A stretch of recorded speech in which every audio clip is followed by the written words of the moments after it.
Mike Gwerder, ich würde sagen, ist da eine super Leistung in Linden. Erzähl mal, wie ist es dir so gegangen? Ja, es war ein super Wochenende. Am Anfang mit dem Zeittraining als 8. Blatt hätte ich nicht gedacht, dass das noch so gut kommt.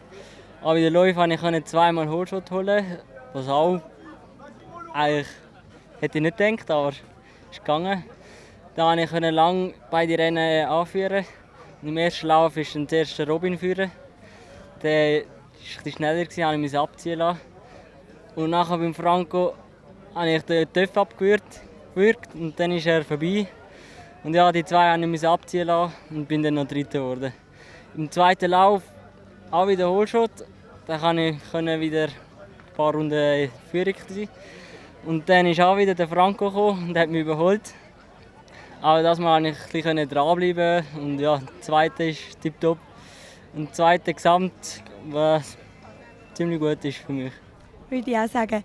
Und wie sieht es dann aus in Malters? Bist du auch dabei oder habt ihr dort selber Rennen? Ja, im Malters bin ich auch wieder dabei. Die Strecke sieht tipptopp aus. Ich habe schon ein paar Bilder gesehen und ja, ich freue mich sehr auf das Rennen. Gut, dann kommen wir gut heim und danke vielmals. Danke. Robin Scheiben, 1. und 6. hier in Linden. Wie ist dir so gelaufen? Ja, der erste Lauf ist super gelaufen.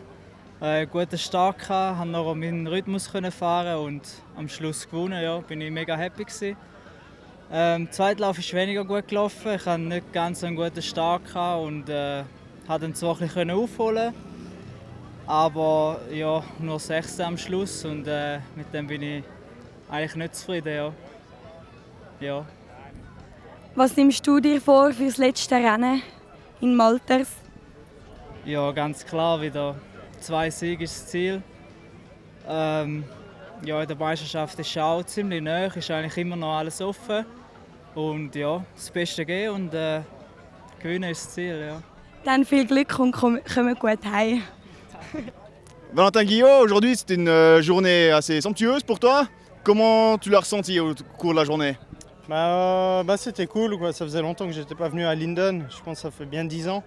Et le tracé est vraiment cool.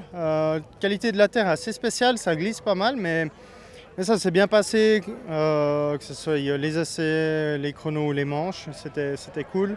J'ai vraiment pris du plaisir et puis durant les manches, j'ai vraiment essayé de faire le maximum d'écart, que ce soit même encore dans le dernier tour que j'attaque. Parce que je prends ça vraiment pour un entraînement pour pouvoir mettre du rythme.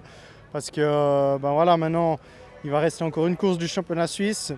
Et puis après, ce sera le motocross des nations. Donc maintenant, je commence vraiment ma préparation pour le motocross des nations. Donc il faut faire du rythme là. Donc le rythme que tu avais tout au long de la journée, il n'a pas arrêté de s'intensifier. Tu as fait des modifications sur ta moto? Non, j'ai rien modifié. J'ai vraiment essayé de m'adapter au maximum. Et puis après, il faut dire que la piste était vraiment physique. En deuxième manche, c'était quand même dur. Les trous, ils étaient très cassants, donc on ne pouvait pas se reposer. On était tout de suite obligé de se mettre en jambes. Et avec ça, c'était vraiment physique. Les montées et les descentes et tout, ça tabassait bien. Donc voilà, un super entraînement. Et puis maintenant, commencer à régler, tout mettre en œuvre pour régler une 2,5 et tout ça, pour mettre toutes les chances de mon côté pour arriver prêt au motocross des nations. Parlons des nations, tu as un petit scoop à nous offrir. Sur quelle moto, quelle marque vas-tu rouler? Je sais pas encore, mais je pense on avait peut-être regardé avec Daniel Zinger, le nouveau team manager de motocross des nations, voir avec Yamaha. Mais je sais pas si ça va se faire. Je pense, puis j'aimerais bien rester chez Honda vu que bien sûr qu'il m'aide quand même un peu actuellement. Et donc on va voir ce qui est possible. J'essaie de prendre un peu des contacts avec des teams en Grand Prix si eux seraient d'accord de me prêter une Honda 2,5 ou comme ça, quoi. Donc ça va, j'espère que je peux régler ça la semaine prochaine. Comme ça, la semaine d'après, là, autour du 27-28, je pourrais monter en Belgique et puis commencer à rouler un peu dans le sable. Et puis voilà. Puis tout ça pour mettre au point une bête de course. Ouais, puis surtout que je fasse des heures dans le sable, que je me sente bien, faire un bon jeu de suspension et puis aussi physiquement progresser parce que dans le sable, physiquement, on arrive vraiment bien à progresser, à rouler. Donc Donc voilà, on verra tout ça. En tout cas, je te souhaite tout de bon. Et puis, gros gaz pour Assen. Ouais, bah avant ça, on se voit à Malters pour la finale. Ça, c'est clair. Et ouais, à fond. Allez. Allez, chaud. Hein. Vincent Seyler, aujourd'hui, tu as fait un exploit, on est d'accord? C'est somptueux. Qu'est-ce que tu peux nous en dire par rapport à ça? Ben, pour moi, tu as tout dit, c'est un exploit. Après ce qui m'est arrivé l'année passée, les mois de galère et puis les galères que j'ai encore, c'est juste... c'était incroyable. La preuve, j'étais pas sur le podium tellement... Je pensais pas que ce serait pour moi, mais c'est génial, c'est génial. Ah, t'as loupé de quelques secondes le podium. Ça, on t'en veut pas, on a refait une petite photo juste après. Maintenant, comment tu vois la suite pour Malters? Pareil que depuis le début de la saison, faire le maximum. Et j'aimerais bien pouvoir faire un peu mieux au chrono. C'est compliqué avec mon poignet, mais c'est pas motivant d'être 13e ou 15e au chrono. Alors essayer de faire mieux au chrono, c'est l'objectif. Alors c'est clair que passer le top 10 dans les essais chrono, pour un bon choix sur la grille, c'est difficile, on est d'accord? Ça c'est sûr. Les chronos, c'est aussi important. Il faut que j'arrive à rouler plus fort au chrono. Ouais. La deuxième manche, tu as fait un départ simplement juste magnifique. Comment tu as pu voir directement dans la course dès le premier tour? Alors si tu veux, pour le départ, j'ai trouvé une solution avec mon poignet. J'ai un peu des problèmes pour partir, mais là j'ai trouvé un peu des solutions à l'entraînement, ce qui fait que ça part mieux, c'est cool. Et puis après, il y avait Kerli devant. Guyot a passé, j'étais 3, j'ai dit il faut rester concentré, j'ai pris un rythme que j'ai pu garder tout au long de la manche, c'était top. C'est cool. En tout cas, Vincent Seyler, moi je te souhaite tout de bon pour Malters, reposer et puis l'esprit vide et gros gaz. Yes, merci à vous. Tschüss. Allez. Franco Betschart, eine super Leistung hier in Linden. Im Zeittraining schon Erste, dann im ersten Lauf Zweite und im zweiten Lauf Erste. Wie ist es dir so gelaufen? Wie hast du dich auf der Piste gefühlt?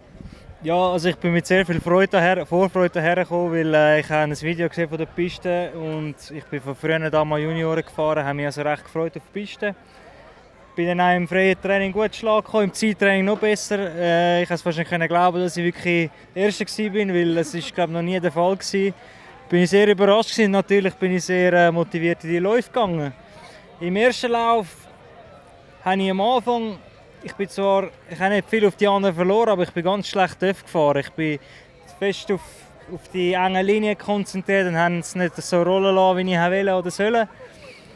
Ja, schlussendlich noch profitieren, weil der Mike seinen Töpfen abgewürgt hat dort unten irgendwo in der viertletzten Runde. Und dann ja, nicht mehr zu wenig gehabt, um am Robin noch ernsthaft Probleme zu machen. Ja, es war okay, aber es war nicht das, was ich wollte nach dem Zeittraining. Im zweiten Lauf habe ich ganz klar vorgenommen, gewinnen. Und der Start war noch mal ein bisschen schlechter fast. Ich musste dann in der ersten Runde recht viel überholen und zum Teil auch ein bisschen hart überholen. Entschuldigung an alle, die ein bisschen dagegen haben. Ja, habe dann lange einfach Mike nachgefahren. Nein, der Alex Marquez war noch vorne dran. Er hat dann irgendwo einen Fehler gemacht, den ich gerade profitieren konnte. Und dann bin ich am Mike nachgefahren und er hat sich gut gehebt das Mal im zweiten Lauf. Und hat dann aber, glaube 3 oder 4 Runden vor Schluss wirklich noch mal überholen und 1, 2 Runden ein bisschen pushen. Nachher muss ich ehrlich sagen, bin ich recht an der Grenze gewesen. Also wenn der Mike noch mal beißen konnte, wäre es schwierig geworden. Aber ich bin sonst sehr zufrieden mit dem Tag. Ja. Gut. Jetzt ist die Meisterschaft alles in der Nähe zusammengerückt. Jetzt steht nur noch ein Rennen vor der Tür. Was nimmst du dir vor? Ja, das gleiche Ziel wie jetzt vor dem Rennen. 2 Laufsiege oder sicher auf dem Podest. Verlieren kann ich nichts mehr eigentlich. Ja. Ich freue mich aber auf das letzte Rennen und ja, werde dann dort auch alles geben. Und an dieser Stelle möchte ich noch allen danken, die mich unterstützen. Meiner Schwester oder meinen Schwestern, meinen Eltern, meiner Freundin, am Lukas Eschlimann, am ganzen Motor Perfections Team, am Simon Baumann, am Shea Huber, am Joshi Keller und ja, alle, die die Finger drin haben in dem Ganzen. Und natürlich auch im Inside Motocross. Ich mache einen guten Job, um das Ganze auch ein bisschen on point zu haben. Ja. Danke.